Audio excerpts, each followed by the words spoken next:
Okay, welcome back to you guys. Nice to see everyone. We're going to start with meditation, and then afterwards I'm going to share this topic of true love, love without attachment. This is where it's going to be able to help you to understand how to practice this true love so that you can experience more and more true love coming back to you. So what I'm going to do is I'm going to start with the chanting, and then because all of you guys have been meditating with me, I'm not going to do any guidance. Then afterwards, I'm going to come out with the chanting. So there's going to be chanting, quietness for you guys to do your own meditation, and then come out of meditation with some more chanting. In the afternoon, I typically guide students in breathing mindfulness meditation. So if you guys would like to do that, but you could do loving kindness if you'd like to. It's really up to you. But if you focus on the breath and move the mind, whenever the mind moves off the breath, you cut that off and let it go and come back to the breath. This is the breathing mindfulness meditation. That's usually a nice one to do in the afternoon, but you could surely do loving kindness if you'd like. It's really up to you. So I'm just going to do the chanting, and then you're on your own for meditation. Okay. Arahang Samma Sambuddho Mahakava Bhutang Mahakavanang Apivateyami Savakato Mahakavata Tammo Dhammang namasami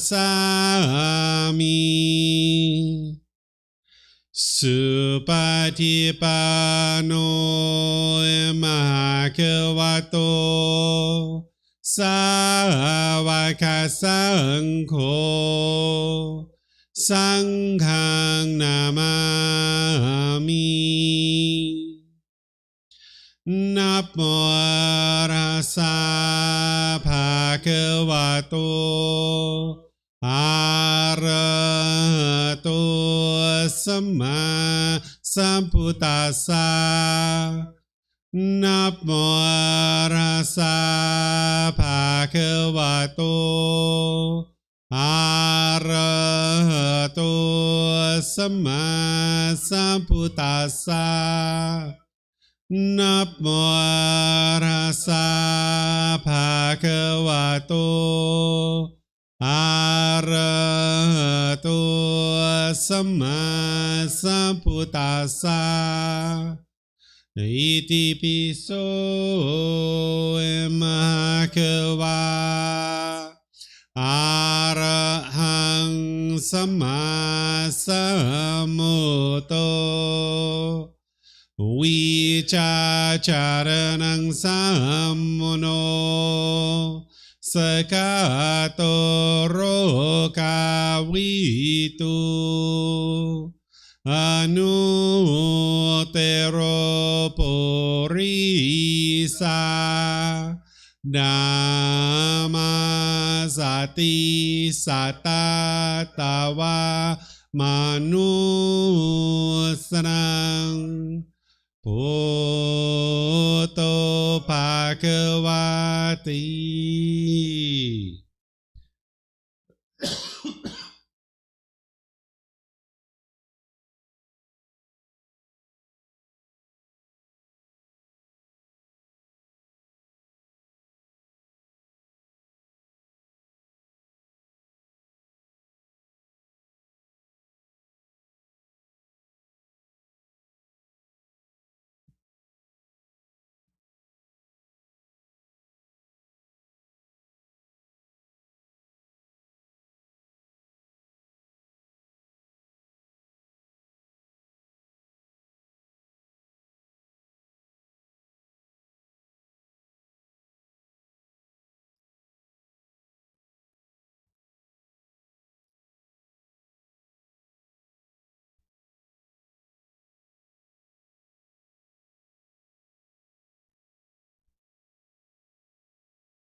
Arahang Samma Sambuddho Mahakeva Bhutang Mahakavanang Abhivateyami Savakato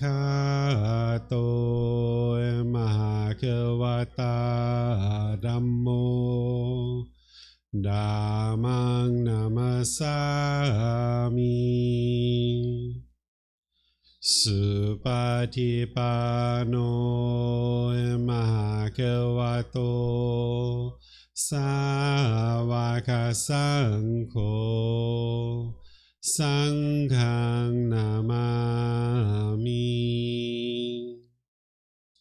Namo Rasa Bhagavato Arahato Samma Sambuddhassa Namo Rasa Bhagavato Arahato Samma Sambuddhassa Namo Rasa Bhagavato Arahato Samma Sambuddhassa Iti piso Mahakava Arahang Samma Sambuddho Vicacaranang Sammuno Sakato Rokavitu Anutero Purisa Dhamma Sati Satatawa Manusang Bhutto Bhagavati. Okay, if you guys would like to slowly make your way out of meditation. Once again, welcome back to all of you guys. Nice to see everyone. I'm going to share this next topic with you of true love, love without attachment. This is where it's going to help you to be able to understand what true love is so that you can practice true love. Because oftentimes we don't understand what true love is in the unenlightened state, and we're not practicing true love, and therefore we find it very difficult in our relationships. This is why people have disharmony in their relationships, because they're not practicing true love. Instead, they're practicing something that's masquerading as love, and they're thinking that that's love, but that's not actually the love. So I'm going to help you guys to understand this. If you're currently thinking that people are falling in love or out of love with people, or if you think love hurts and is painful, this isn't actually the love. So I'm going to help you guys to first understand what is masquerading as love and what's causing these painful feelings, and then I'll explain to you what true love is. So because in order to understand true love, you need to first understand what people think is love and what you may actually think is love. So if you remember back to the Four Noble Truths, I taught the first noble truth is that everyone that is unenlightened experiences discontentedness. That's the anger, sadness, frustration, irritation, annoyance, guilt, shame, fear, stress, anxiety, loneliness, boredom, shyness, resentment, jealousy. That's the problem that each unenlightened mind is experiencing, is that the mind's going up and down and up and down. The cause of that problem, the cause of those painful feelings is craving, desire, attachment. It's the mind longing, yearning, wanting, and expecting things to be a certain way. Because sometimes in relationships, people think that that painful feeling is coming from their love, but it's not from love. Love doesn't actually cause painful feelings. It's the mind's craving, desire, attachment. So if you're in a relationship and you guys are together and you're really excited when you're together and you guys break up, the thing that's causing that painful feelings when you guys break up is the mind's holding on and craving permanence. That because the mind craves for things to be permanent, but yet you're meeting with this impermanence, the mind doesn't like that. Or say you have someone close to you, like grandma or grandpa or mom or dad or brothers or sisters that are dying, and they die. Oftentimes people feel sadness and they feel grief and sorrow when this is happening. They might grieve and they think that that's their love. But that's the craving, desire, attachment. That's the mind holding on and craving permanence. Love doesn't cause these painful feelings, but oftentimes the mind misunderstands and thinks that that is what's causing those painful feelings. You can see this like at a wedding. If someone gets married and they're going off in the world with someone else, people might be grieving at the wedding. It's not the love that's causing that, because hey, brother's got a new relationship, or sister's got a new relationship. Oh, that's wonderful. Congratulations. You'd be pleased, right? Because love, as you guys are going to see, is a genuine interest in seeing all beings be well. It's like, you're going off into the world. That's wonderful. You got a new relationship. But no, people are upset. They're crying because it's holding on. The mind's craving permanence. Or if you've ever seen kids get dropped off at school, or if you can remember when you got dropped off at school, sometimes the parents are crying, or even the children are crying. Well, it's not love, because this kid's going off into the world. They're getting an education. This is wonderful. Oh, this is great. They're going to school, right? But no, the mind's crying, it's grieving, it's sad, because the mind's craving permanence. The child thought mom and dad were permanent, and now it's realizing that mom and dad aren't permanent, that you're going to need to go out into the world by yourself. And the parents, they knew someday their kid was going to go off into the world, but their mind was still holding on. So you can understand something intellectually, but your mind is still holding on, is still craving permanence. So the way that you eliminate these painful feelings is you eliminate the craving, desire, attachment, the craving for permanence. Sometimes when people have had a bad breakup in a relationship, they're like, I'm never going to get another boyfriend. I'm never getting another girlfriend. No way, right? That's the mind thinking that the problem is the love. And the mind thinks if I push this thing away, then I'll be okay. Because when the mind misunderstands and it thinks that the problem is external, it will tend to be unskillful. Well, it'll push people away. You'll be bitter, harsh, and hostile, or you'll put your expectations on people and try to control them or pressure them to do things your way. And that's the mind not understanding that it's the mind itself that's causing these feelings. So sometimes what people do is they'll meet somebody and they'll be attracted to them, either physically or intellectually, or they might be attracted to their finances and their money, or they might be attached to, attracted to their social status and where they are in the world, right? So now that they meet and they start to get to know each other, oftentimes at the beginning of a relationship, it's going really, really well, because there's very minimal expectations in the relationship, and everything's all new, and you haven't really spent much time with this person. You don't really want or expect anything from them. You're just getting to know them. This is where you're going to dinner, you're going to the movies, maybe you're going to the park, taking nice walks, maybe you're having great conversations, maybe you even start to have intimate contact at some point, right? So at the very beginning of the relationship, everything seems to be going very, very well.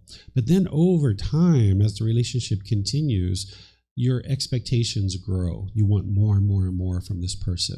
It usually starts happening around the time that you have sex. You start having all these expectations of this person, and they start having expectations of you. And now you can't fulfill their expectations permanently, and they can't fulfill your expectations permanently. And that's where you become discontent. You become angry and frustrated, and they become angry and frustrated. And then eventually it goes on for so long, you guys might break up, right? And the relationship's over. Where at the beginning of the relationship, you guys were having such a good time and there were so many pleasant feelings, you might have looked at each other deep in the eyes. You might have said, I love you. I've fallen in love with you. And they say, oh, I fell in love with you too. Now we're in love. And now you treat them really nice, really kind, very polite, and very respectful, right? And now you guys are in love with each other. That's what the mind thinks. But then over time, as the relationship deteriorates, and you guys get angry with each other, you're not treating each other that way anymore. You're bitter and harsh and hostile. And then when you guys break up, now you might really be angry. You might say to this person, I've fallen out of love with you. I don't love you anymore. And they're like, I don't love you anymore either. And now you're really angry and frustrated with each other, treating each other, very unkind, right? Well, this isn't the love that's doing that. That's craving, desire, attachment masquerading as love. There's no such thing as conditional love, but we might call that conditional love. At the beginning of the relationship, it's like you're meeting all my expectations. You're doing things my way. So I will say that I love you, and I will treat you like I love you, and I will act like I love you. But as the relationship goes on and you're no longer meeting my expectations, I'm not going to treat you that way anymore. Again, there's no such thing as conditional love, but we might call this conditional love. It's like, as long as you're meeting my expectations, I will say I love you, I will act like I love you, I will function like I love you. But when you stop doing things my way, now I'm not going to love you anymore. I'm not going to treat you nice. I'm not going to treat you kind. I'm not going to do loving things for you. That's not love. Again, we might call it conditional love, because it's, if you do things my way, I will act like I love you. I will say I love you. I will function like I love you. But when you stop doing things my way, then all bets are off. Okay, so this is what is called craving, desire, attachment. This is what people oftentimes think love is that you're falling in love and out of love with people. But this isn't actual love. It's craving, desire, attachment. It's conditional. It's that I can only treat you lovingly and kindly and respectfully if you do things my way. And if you stop doing things my way, all bets are off. Okay, so that's not what you're interested in, because people aren't going to do things your way all the time. If you can only love people who do things your way, there's only one person in the world that does things your way all the time. Do you know who that person is? Yourself, right? You might even have trouble loving that person sometimes, right? So if you can only love people who do things your way, and you're practicing this conditional love, if you meet somebody and you spend enough time with them, eventually they're going to do things differently than you. It's only a matter of time. And with your cravings, with your expectations, when they're not doing things your way, you'll be very angry and frustrated with them. And you'll either push them aside, you'll be bitter, harsh, and hostile to them, or you'll put your expectations on them and try to pressure them to do things your way. But there's a better way of life here. That's what the Buddha is teaching you, is how to get to true love. True love is unconditional love, that you can understand that people are going to make decisions differently than you, and that's just impermanence. That's all that is. But the mind craves permanence in the unenlightened state. So you need to be able to understand that everybody's had different experiences in life, and they're going to make decisions differently than you. As I shared earlier, even 10 enlightened beings, they could look at a certain challenge and they would all make decisions differently. This path to enlightenment isn't about a bunch of rules and everybody follows these rules and everybody does things exactly the same. That's not what the path to enlightenment is. That's not what enlightened beings are. Enlightened beings, they're all peaceful and joyful, but they'll have different ideas about how to do things and how to accomplish things. So in order to get to true love, which is unconditional love, you need to separate the choices and decisions that people make from the person themselves. Understanding that people can make decisions differently than you, and that's okay. And you can still love them, meaning that you have a genuine interest in seeing them be well. With this conditional love, which isn't actually love, the mind will say, I love you, therefore I want you to be with me because you make me happy. I want you to be with me because you make me happy. This is conditional love, even though there's no such thing, right? That's not what you're interested in getting to, because this is about me, me, me, me, me, me, me, me. I want you to be with me because you make me happy. This is crave and desire attachment, that I can only be happy if you're with me. What you would like to get to is unconditional love, where I would like to see you be well, right? I love you, therefore I would like to see you be well. And part of other people being well is that you don't put expectations on other people. As soon as you start putting expectations on other people, it's going to drive them away from you. They're going to be disinterested in spending time with you because you don't like it when people put expectations on you and try to control you. But when you're putting expectations on others, you might not think about that they don't want to be around you because they feel controlled and that you're trying to control them.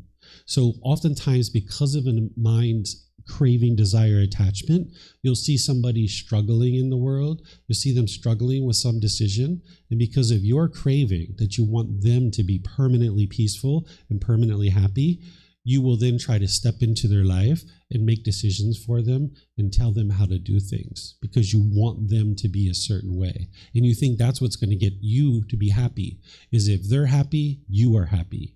That's the craving, desire, attachment. That's not love. That your mind can only be happy if that person is happy.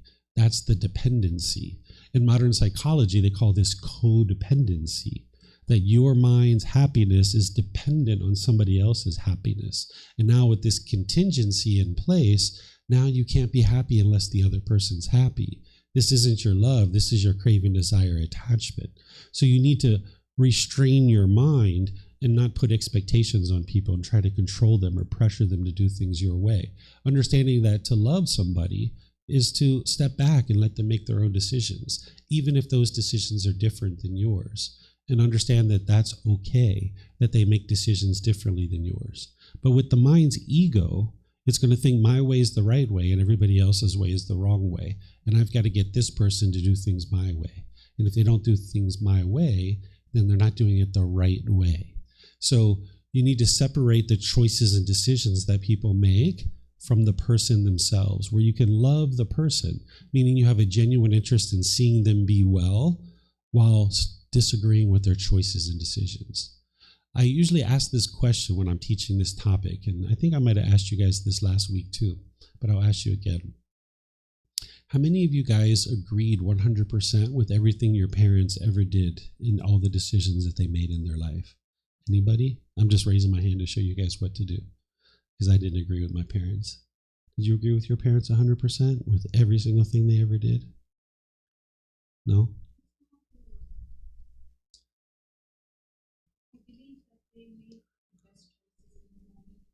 Sure. Sure, they made the decisions that they thought were best based on the wisdom or lack of wisdom that they had. But you didn't agree with those decisions 100% of the time. Yeah, right. You agreed with your parents 100%? Well, if you got frustrated with their decisions, then surely you didn't agree with them. Right. Yeah. So I understand. So I've never met anybody that has agreed 100% with all the decisions that their parents ever made, right?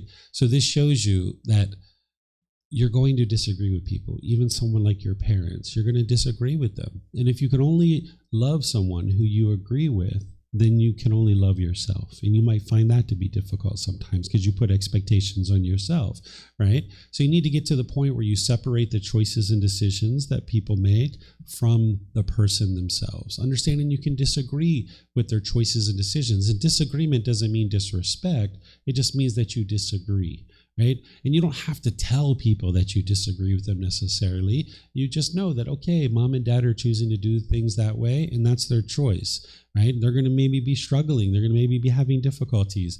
That's their choice. You can offer them support. You can offer them help, but they may not be interested in that help. And you need to be comfortable with that, because the way that you've learned the wisdom that you have is through your struggles and through your difficulties. And sometimes people will reach out for help and they will get help from you.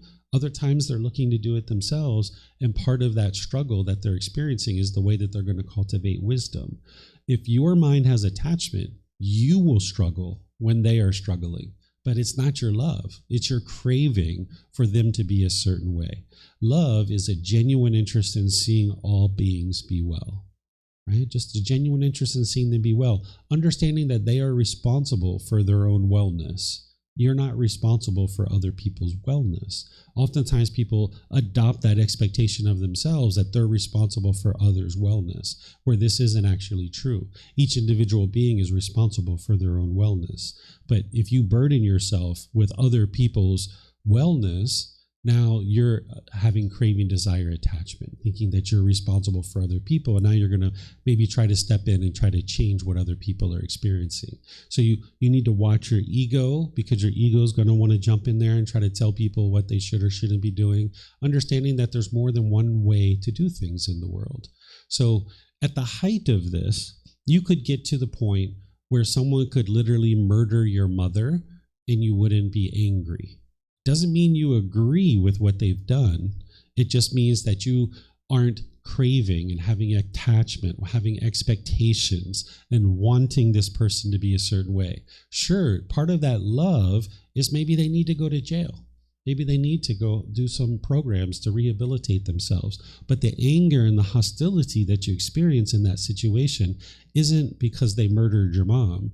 It's because your mind's craving for mom to be permanent. And now when you're experiencing these painful feelings, you think that this person is what's causing those painful feelings. And now you'll be angry and frustrated at this person, right? I'm not suggesting anybody go out and murder anybody. But if you went out and murdered someone today and you called me from jail and said, hey, David, I've done something that I need your help with. Can you come help me? I'd be right there to help you because my love is unconditional, meaning I have a genuine interest in seeing you be well. But if you have this list of requirements that everybody has to meet in order for you to love them, that's not love. That's the craving, desire, attachment. You would like to get to unconditional love, where there doesn't need to be any condition met in order for you to love them, meaning have a genuine interest in seeing them be well. And understand that you can have difference of opinion, and they will make different choices, and that's okay. But whenever you find yourself wanting to put expectations on people, this is your craving, desire, attachment. But the mind will think that this is your love.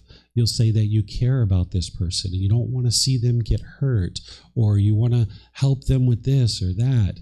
And you'll think that it's your love, but it's your craving.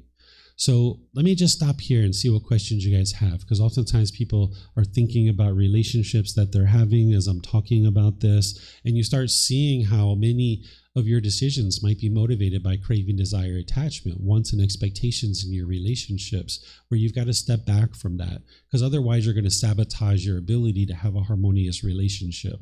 Sometimes people think the tighter they hold on to a relationship, the more they're going to be able to have that relationship, but it just smothers the relationship. It sabotages it. You would like to actually hold the relationship in your hand like this and let this person do whatever it is that they choose to do, and now you make the decisions for yourself of what you would choose to do. So in a situation where maybe you're in a life partnership, and let's just say somebody chose to go out and have sex with somebody else. Well, if that's what they chose to do, now you've got some choices to make, right? Are you really interested in that kind of relationship? And maybe you decide you're going to leave, right? But being angry and bitter and harsh and hostile with this person isn't going to solve anything. Trying to force them and control them to do things your way isn't going to do anything. Maybe you just choose that you're going to choose to maybe leave out of that relationship. But when you try to control this person, it's just not going to amount to beneficial results, because you can't control other people. So let me know what questions you guys have here. Yes, go for it. For those of you guys online, you can put your questions into Facebook, YouTube, or Zoom, or you can raise your hand in Zoom and ask any questions that you like. Yeah, so my question is there's always been when we live together with another loved one, like partner or the kids. There always been opportunity to interfere or step in. For example, for education, right? As parents have the responsibility to educate the kids. And if we see the kids is building a strong craving or whatever from school or whatever it is, then we see it. We wanted to change it, right? Or we just let it go. Okay, just build the craving, just go there, whatever way you want to go. Mm-hmm. And I think, it's the middle way of the step in, or midway of the guides. Sure. For the partner or for the kids. Okay, so let's use that example of children. Let's say a child comes home with a report card and they have bad grades on this report card, right? If you have craving, desire, attachment, you'll be really angry, you'll be upset, you'll be frustrated, and you might even yell and holler at your child, right? This is not the love. It's not love. Sometimes parents will even say, I'm so angry with you because I care about you so much and I love you so much. No, that's not the love that's producing that. That's the craving, wanting this person to be a certain way. But if you are all the way on the other side of this, where you could care less about your child's grades, and you're just like, well, they got Fs, who cares, whatever, that's not going to produce wonderful results in your life either. So there's this middle way where you see, okay, they came home with an F. And now you go to your child and you say, hey, I noticed on your report card you have an F. What happened here? Right? You start providing them guidance. You start asking questions. What happened here? Why did this occur? Have you been turning in your homework? What kinds of details have you been getting from your teacher? Why haven't you came and talked to me and discussed this with me? How long have you known that this was going to be the case? You can start asking questions and guiding them, because whatever led to their F, it's decisions that they're making. Now, typically a child who's practicing wrong view, they're going to blame it on the teacher, they're going to blame it on other people, but it's decisions that they're making. And now you just need to figure out what are the decisions they're making that's leading to the F, and help them through guidance to be able to understand how to make wiser decisions. And this might involve going to talk to the child's teacher and finding out from the teacher, why is it from their perspective that they got an F, because they're the one who gave the F. And now you need to have this understanding where you guide your child towards making wiser decisions, because you can't force your children to get good grades. You have to make decisions that are going to guide them towards that good grade. Whereas if you're angry and you're hostile and you're bitter and you're harsh, that's not going to produce what you're interested in seeing. But also, if you could care less, that's not going to produce beneficial results either. So you need to come to the middle where you guide them through wise decision making and counseling them and showing them how to be able to improve their grades. And that's what's going to lead to improved results, because this F is not permanent. It is impermanent, and it's just a matter of making wise decisions. This is why it's so important to see that everything that you experience in life is from decisions that you're making. As soon as you give up the idea that what you're experiencing is you have to experience this, or you're forced to experience this, or it's other people that are causing you to experience this, then you're stuck. But when you can see that it's your own decisions that are leading to any particular result, then it empowers you to make better decisions. And when you're guiding children, you can understand that anything they're experiencing is coming from their decisions. And now you just need to guide them to wiser decisions, helping them to cultivate wisdom to get to better decisions. Yeah, you're welcome. No other questions? Do you have a question, Vipav? No? Okay. All right. So now, as we're talking about this topic of true love and loving others, you also need to learn how to love yourself. Oftentimes people struggle with this, that they have this negative inner dialogue where they're constantly degrading or diminishing themselves. This comes from the same thing as putting expectations on people. As soon as you put expectations into a relationship and you try to put expectations on people, it's going to damage the relationship. This is the unwholesome karma that you're dealing with now as a result of that choice. But you sometimes do this to yourself too, where you put expectations on yourself and you put this line that you're trying to pressure yourself to get to this particular point. And if you fall short of that, now you're angry and upset with yourself, and you might be bitter and harsh and hostile within your own mind. So you got to get rid of these expectations and work towards wise decisions for yourself. A true goal is something that you can work towards, and whether you accomplish it or not, you can maintain your peace and maintain your joy. Oftentimes people have a goal, and if they accomplish their goal, they're happy and excited. But if they don't accomplish their goal, they're angry and frustrated. That's not a goal. Once again, that's a craving, desire, attachment masquerading as a goal. The mind thinks that's a goal and it'll call it a goal. But if you're forming your feelings based on it, it's a craving, desire, attachment. So you need to learn how to come to the middle. Because if you chase, putting expectations on yourself, you can only be happy if you get what you want. But the world is impermanent. You're not going to always get what you want. But if you're all the way on the other side where you're indifferent and you could care less about your career and your personal life, you're not going to experience improvement there either. So you need to come to the middle where you're gradually working towards goals, objectives, or interests, realizing that you're not going to accomplish every single thing that you set out to accomplish.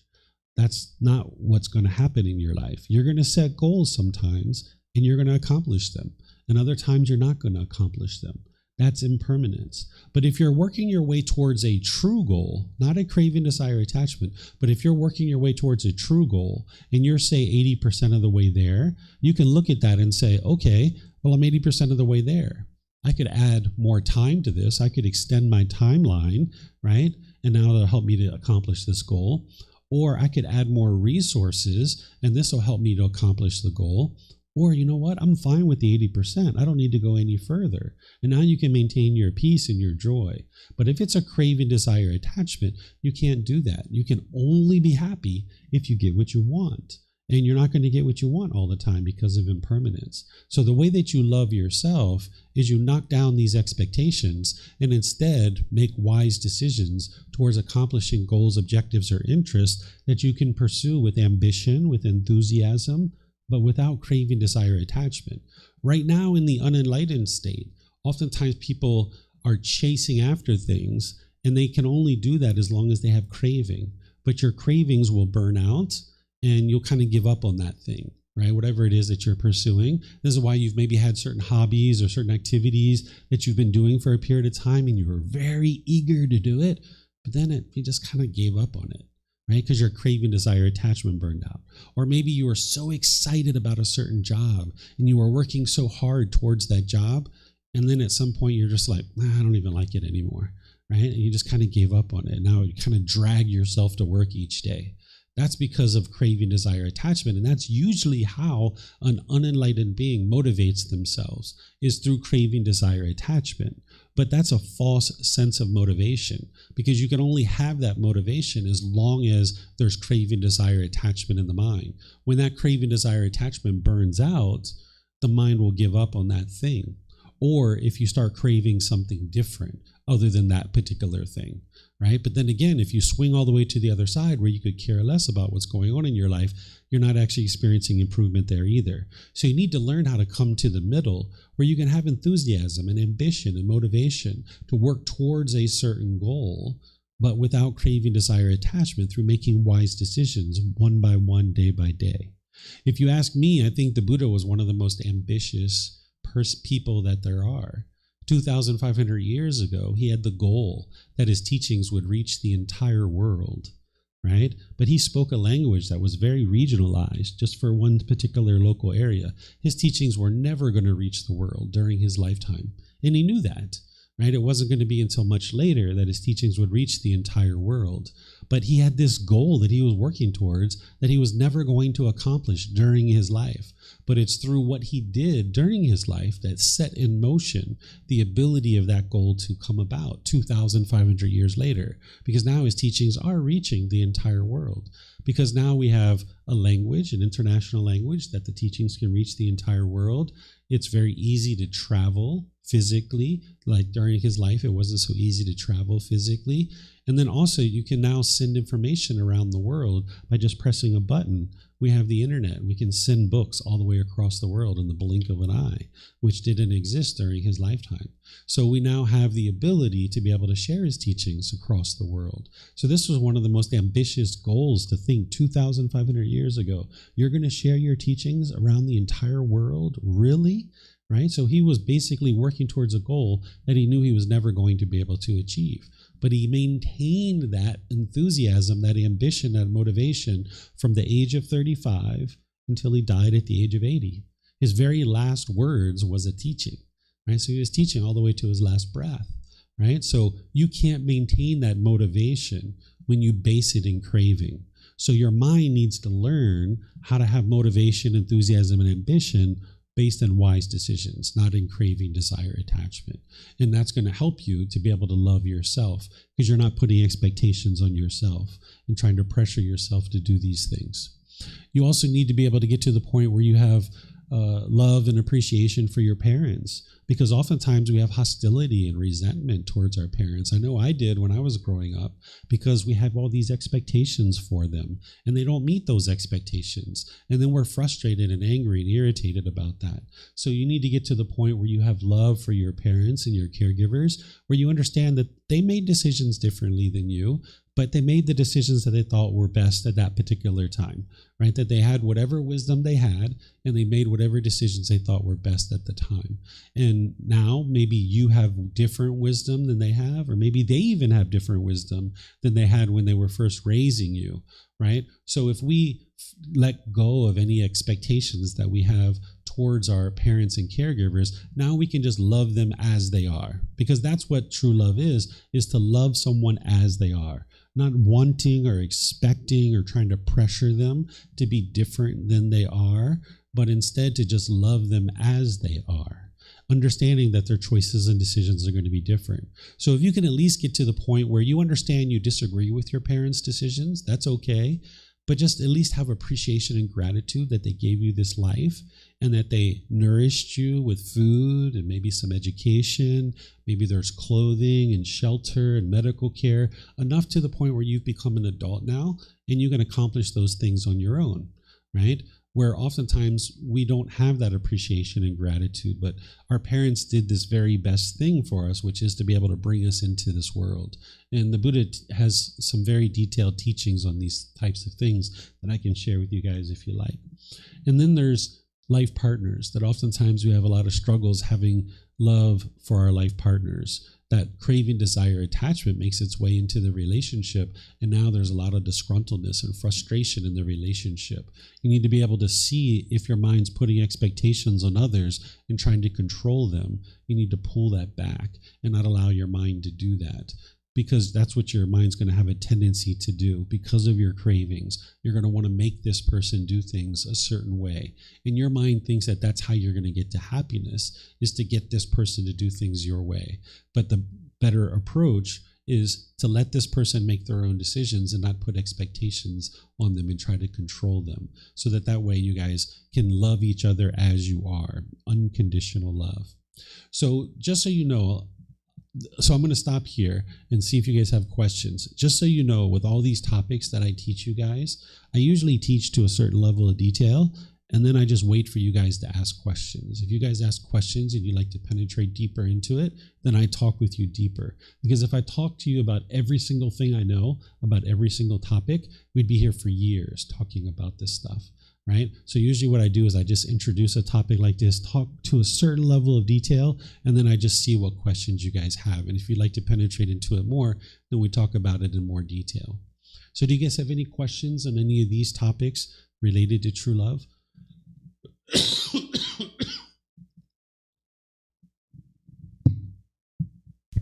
Yeah, I would like to understand more, like the topic you just mentioned, like the parents bring the life to the world. How this, because sometimes to me I feel like, hey, the life is so painful.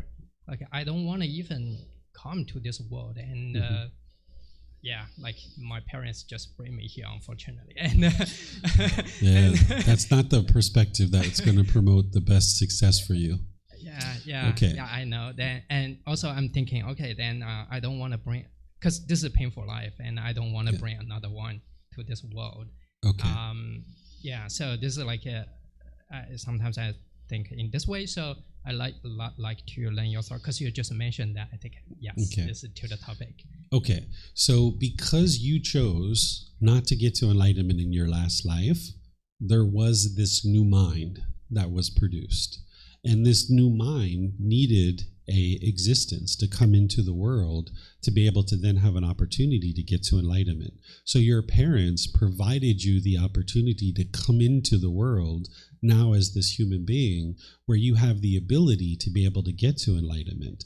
And sure, life in the unenlightened state is very painful, but that's just because there's a lack of wisdom and a lack of training in the mind.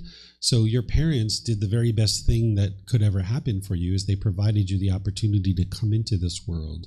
And while you're experiencing these painful experiences, it's not your parents that caused that.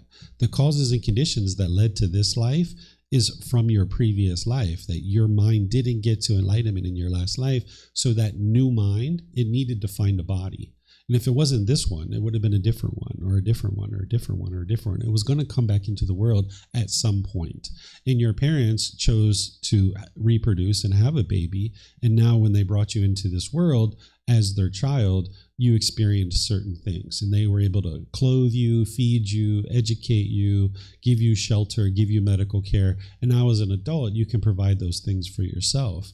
So the Buddha talks about this debt of gratitude towards our parents, that you can have these thoughts, that you can have appreciation and gratitude towards them for the fact that they provided you this opportunity. And your mom went through 9 months of pain and then the labor itself to bring you into the world. It was very painful. But they did that work in order to provide you this life, that it wasn't their decision. It was their decision to have a baby, but it was your decision to not get to enlightenment that led to this life. So this is the very best thing that could ever happen for you. And then I have this teaching, actually here from the Buddha, where he's talking about this debt of gratitude towards our parents. And I think it will help you in this situation. So I can read it to you if you like. Let's see. It's titled, Repaying One's Mother and Father. Monks, there are two persons that cannot easily be repaid. What two? One's mother and father. Even if one should carry about one's mother on one shoulder and one's father on the other, and while doing so, should have a lifespan of 100 years, live for 100 years, and if one should attend to them by anointing them with balms and massaging, bathing, and rubbing their limbs, and even voiding their urine and excrement there, one still would not have done enough for one's parents, nor would one have repaid them. Even if one were to establish one's parents as supreme lords and rulers over the great earth, abounding in the seven treasures, one still would not have done enough for one's parents, nor would one have repaid them. For what reason?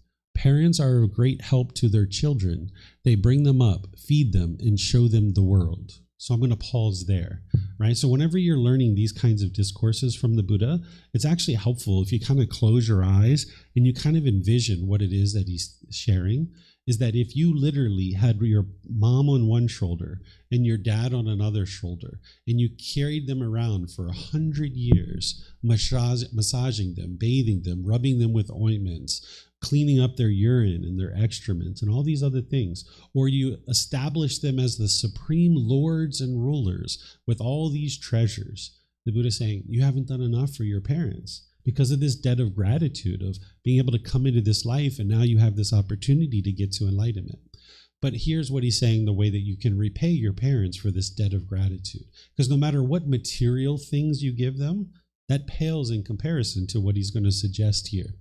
He says, but monks, if when one's parents lack confidence, one encourages, settles, and establishes them in confidence. If when one's parents are unwholesome, one encourages, settles, and establishes them in virtuous behavior or moral conduct. If when one's parents are selfish, one encourages, settles, and establishes them in generosity. If when one's parents are unwise, one encourages, settles, and establishes them in wisdom. In such a way, one has done enough for one's parents, repaid them, and done more than enough for them. So whenever the Buddha is talking about confidence, he's talking about confidence in him, his teachings, and the community. Because the deeper you go into these teachings, you'll see that they're 100% true, that they lead exactly where the Buddha said they do, to this peaceful and joyful mental state. And when you see that and you have confidence in the Buddha, you know that in order for someone else to be able to study his teachings and really get the benefit, they're going to need to have confidence in the Buddha, right? And the way that you help someone get confidence is like, say, for example, I see my parents are pretty much dead now, but let's just say my parents were doing something and I see them doing something that the Buddha's teachings could help them with. I mean, might be like, the Buddha has a really great teaching that would help you in this situation. He's so smart and so wise. It would really help you here, right? I'm not giving them unsolicited guidance yet. I'm just kind of helping them to build this confidence.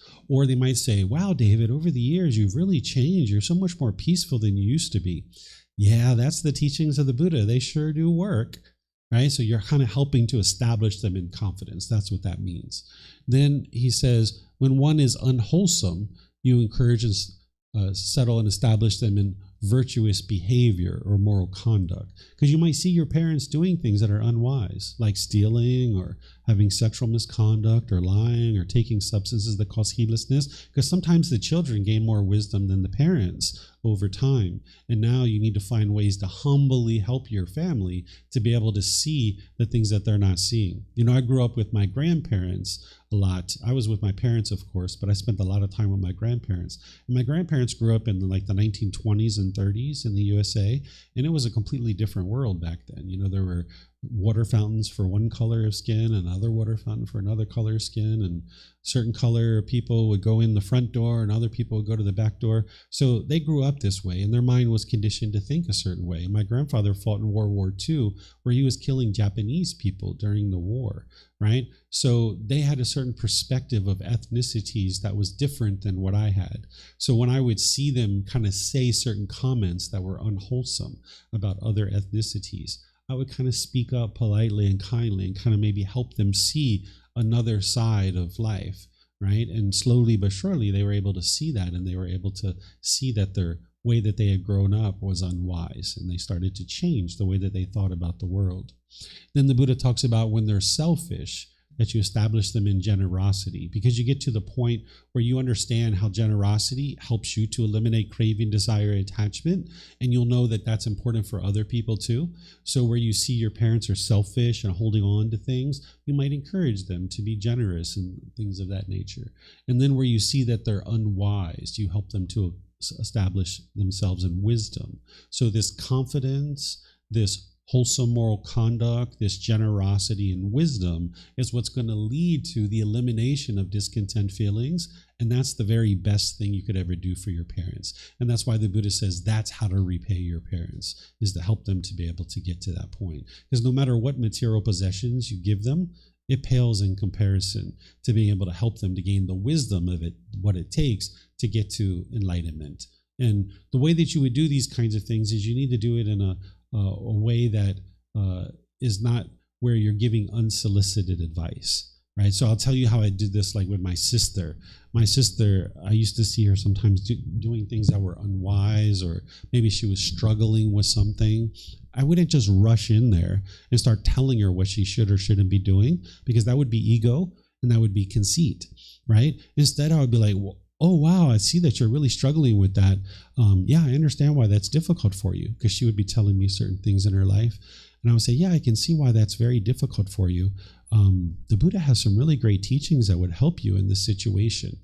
And then I would just pause and see what would happen. And if she ever said, okay, and what's that teaching? Then I would help her. But after doing this 2 or 3 times over the course of about 2 or 3 years, right? So maybe like once every 6 months, once a year, I would do this kind of thing. She never asked for help. So I never actually helped her with the teachings of the Buddha, because she never solicited that guidance, right? So I needed to give her the opportunity to open the door. Whereas if I just rushed in and I started putting expectations on her and trying to pressure her to learn the teachings of the Buddha, she's just going to reject it. So I would say things like that. I would say, wow, the Buddha has a really great teaching that would help you in this situation. And then I would just stop. And then she would just be like, oh, okay. And then she would just be off to the next topic. And she never asked for more, because she's an older sister. So she probably doesn't see me as somebody who could teach her, right? But then it was interesting, about maybe like 2 years ago, she contacted me. She's like, hey, David, I was in the office the other day and my coworkers were talking about Buddhism, and I was able to help answer some of their questions. I was like, really? How were you able to do that? Because you've never learned with me. She was like, oh, I watch your YouTube page or your Facebook page. I look at your Facebook profile and I can see some of the things that you're posting on there, and I learned it that way. And I was like, oh, okay. Right? So everybody needs to approach these teachings in their own way. So when the Buddha says settle, encourage, and establish them, it doesn't mean to force them, right? That's not what you're interested in. You would like to open the door, but then let them walk through the door. So my sister, she wasn't interested in learning with me directly, with me talking to her. Instead, her choice was to look at my Facebook profile, and she could see certain posts that I was making and certain teachings that I was sharing, and that was her way of learning. So you would like everybody to be able to approach the teachings on their own, but you can make them available for your parents the way that the Buddha is teaching here, and that's what the way to repay them for this debt of gratitude of, now you're in this human realm, and yeah, it's difficult, but that's only because you lack wisdom. Once you get the wisdom, life is easy. It's really straightforward. But when you lack wisdom in the mind, yeah, it'll be pretty challenging for you. Mm-hmm. Thank you. Mm-hmm. This is really helpful. Yeah, good. All right. Any other? You have some more questions? Yeah, I have more. If anyone else. Yeah, I have another question on the goal setting, because you said like we want to set a goal like without craving, and is it like about the way we set the goal, or about the way we interrupt it, like, or how we see the goal? Example is like if we have kids and it's a get an F, and we set an expectation, hey, you want to get an A, right? It's like, oh, we should not set an expectation as you want to get an A, but get like a better than last time. Or this is like a two way of setting it, or it's about it's okay, we can set it whatever way, but we should like be angry or craving or whatever, even you're not making a goal. It's about how we see the goal. It's all about how the mind relates to this thing, right? So using the same example of grades, okay? So my son, he now does online school, okay? From Thailand, he does this online program from the US, and he takes these classes online where he watches videos, and then he takes a quiz, and then he watches a bunch more videos, he reads some things, and then ultimately he takes an exam, right? And there's these different units that he takes. So each day he's usually taking in some amount of content and taking a quiz for 6 different classes. And if you get whatever score you get on the quiz, you can actually retake it and get a better score.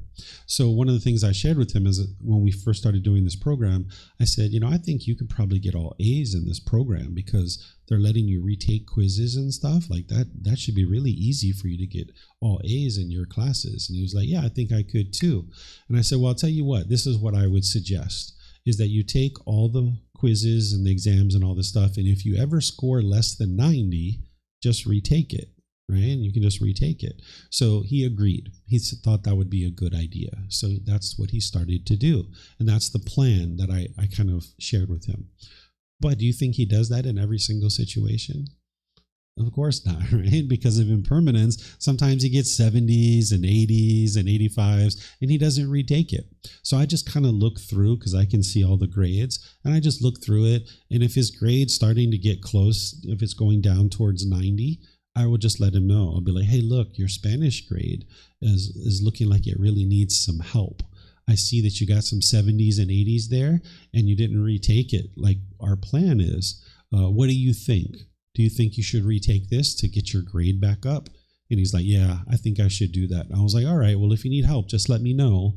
So now he goes off and he retakes it, right? So he's going to need that little help a little bit every once in a while. But I'm not yelling at him.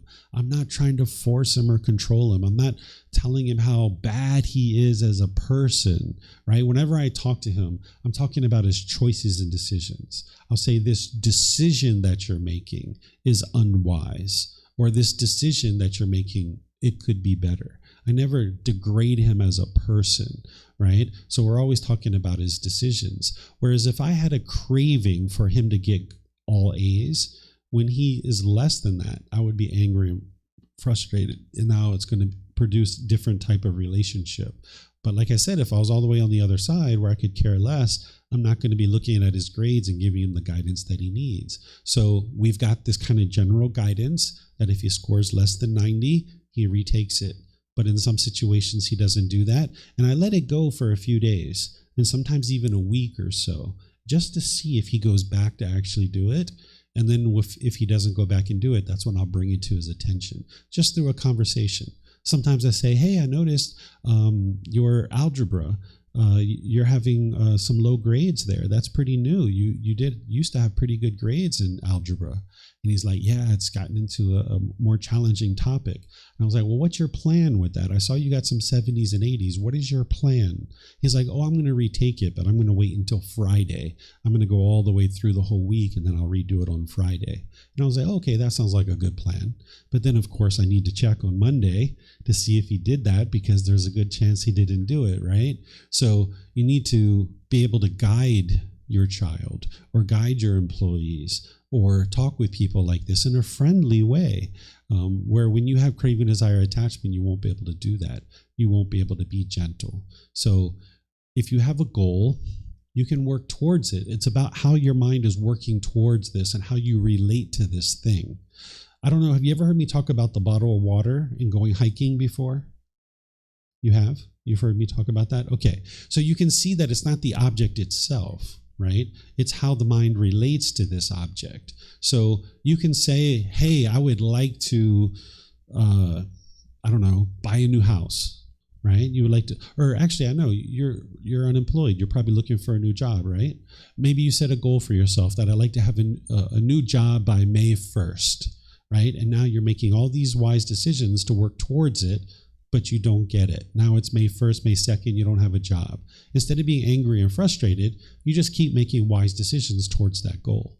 And that's where you're working towards an interest, right? Whereas if you have a want, if you have a desire, if you expect yourself to be able to have a new job by May 1st, now when you don't get it, you'll be angry and frustrated, and that's going to take away from your ability to have a new job, because now you're not going to make wise decisions towards accomplishing the new job. So it's not the topic itself, it's how your mind relates to it. If you're longing, yearning, wanting, and expecting, that's a craving. That's not a goal. But if you can gradually work towards it, and then even when you don't accomplish it, you can maintain your peace and your joy, and now you'll just keep making wise decisions until you get to your goal. That's a true goal. And one of the ways that I train my mind to be able to do this is I used to intentionally create goals that I knew that there was no way for me to accomplish. And then that trained my mind that I wasn't going to always accomplish my goals, and I was able to maintain my joy even though I wasn't accomplishing these specific goals. I used to do that a lot in my early 20s. I used to be like, okay, in 6 months, I want $1 million in my bank account. And I would set this goal for myself. And then I would just kind of start working towards it. And then, of course, I didn't get to it. And I was like, okay, well, I got to maintain my joy. I got to maintain my peace. And I would do this with many, many, many different things. That's interesting, because I feel like the mind knows that you are faking the goal. You know that you won't hit it. It's like, okay, I just pretending that I'm working on it, and then eventually want to get the goal. And I don't know. I feel like maybe not working for me, because I know that this is not the real goal. People are so used to this word want, right? I want it. I desire it, right? But what you're trying to do is you're trying to come to the middle and say, I have an interest in this thing. I have an objective. I need to accomplish this thing. I need to get myself a new job. And now you gradually work towards it. Where people are just so used to chasing after their wants and their expectations, their desires, where when you see that that's the longing, yearning, informing your feelings on whether you get it or not, you're not interested in that. You're interested in gradually working towards your goals, objectives, or interests, and not forming your feelings on whether you get that thing or not. It's how the mind relates to it. Okay, so I think we might be done here then. Okay, so this topic of true love, you're not going to be able to learn this topic intellectually and then just snap your fingers and go out and start practicing it. You're going to need to really get in touch with it. And I suggest you read Volume 1, Chapter 15. In that chapter, that's where I teach about what is true love in more detail. And now you're going to need to work at practicing true love in your relationships. It can take you multiple years to figure this out. So sometimes just listening to it like this is like a first step in understanding what true love is. But then you need to train your mind through the Eightfold Path and all the other teachings to be able to practice true love in your day-to-day life. Because it's one thing to sit here and understand that it's unwise to put expectations on people. It's a whole nother thing in your day-to-day life to be able to actually do that. And that's where the meditations come in. That's where your mindfulness comes in, to be able to see when your mind's doing it.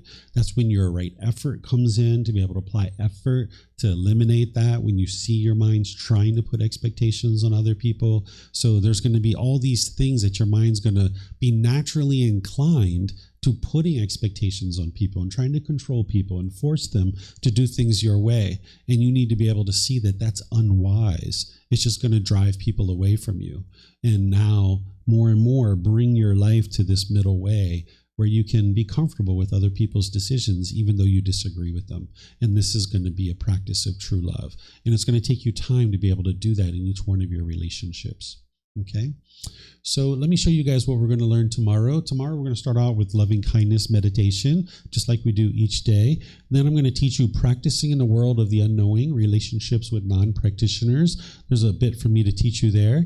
Then I'm going to teach you how to eliminate attachment to those who are close to you. That's your children, your life partner, your parents. There's a bit to be able to teach you there and help you to be able to understand that. And then in the afternoon, I'm going to teach you how to share the path to enlightenment with others. Whether you have children or you're thinking about having children or you're never thinking about having children, this topic will actually help you. Because if you're interested in sharing the teachings with anybody, this is going to be a topic that's going to help you. So even though it's geared towards children, it'll help you in other situations too, like friends and family, co-workers and stuff like that. So this is our plan for tomorrow. So enjoy your evening, whatever you guys choose to do, and perhaps I'll see you tomorrow. Okay?